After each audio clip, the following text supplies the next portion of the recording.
We are seeing the shifts in patterns of what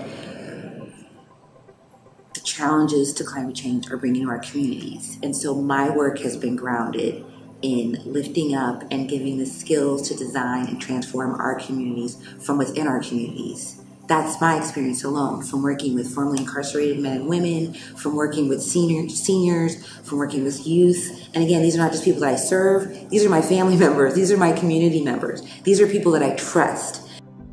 So my name is Antonio Roman Alcala, and I'm one of the co-coordinators of the San Francisco Urban Agriculture Alliance in San Francisco, California.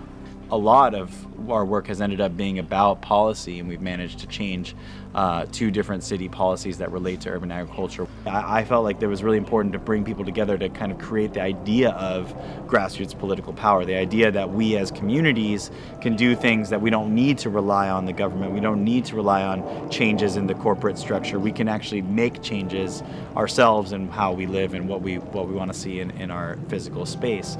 So everyone involved is now starting to come together and actually discuss what needs to change, what can we agree on as the mechanisms or the levers for change, and then we're allying with people in the government to actually get those changes done.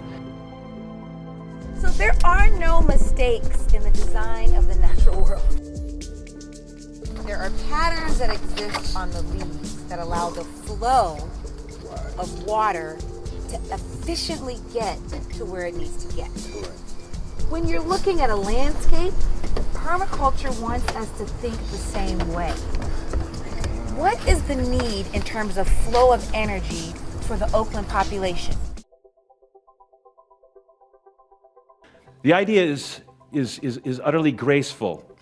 To say that the patterns of placemaking and participation that are really our ancestral birthright can reemerge in the places where we live through our own determination and our own creativity. And this is what is happening in Portland. We have passed an ordinance that allows the entire civic infrastructure of the right-of-way to be transformed by local cultures. If we do this, we stand together and we realize that we have way more in common than we ever knew. It puts the other stuff that we're fighting over into perspective. And you know what else we do?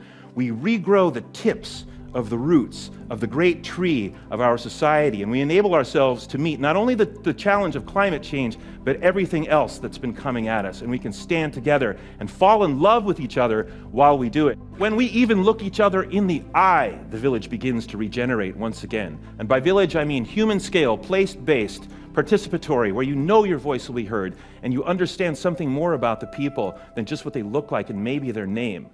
So here's 350 projects that we've been a part of in this city alone, and I just want you to realize it's not about the thing that we're making.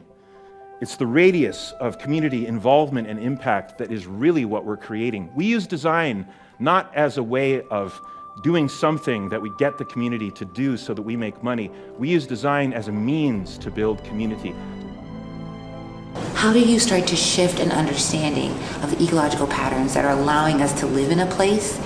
But looking forward, are there entrepreneurial opportunities that will not diminish the future ability for us to live in a place? A lot of times when you have the conversation around climate forecasting and what are we going to do in the future, we spend so much time worrying about what we're going to have to take away.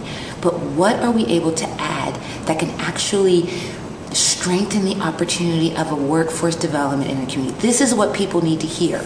And I think if we take people through a proper process, that is possible. Again, vulnerable communities that are needing jobs, there's opportunity to have jobs that are not detracting from our ability to live, but creating a regenerative economic model that at the same time can be climate adaptive. What are the benefits of a place, whether it's the people, the environment, the animals, the patterns of how resources flow through? How do you start with that? Then understanding the challenges that we face and transform and design collectively, but not just by saying that, but actually by doing it. And our team has the expertise because we've lived it, we do it constantly. It's our activism. It's not just our jobs.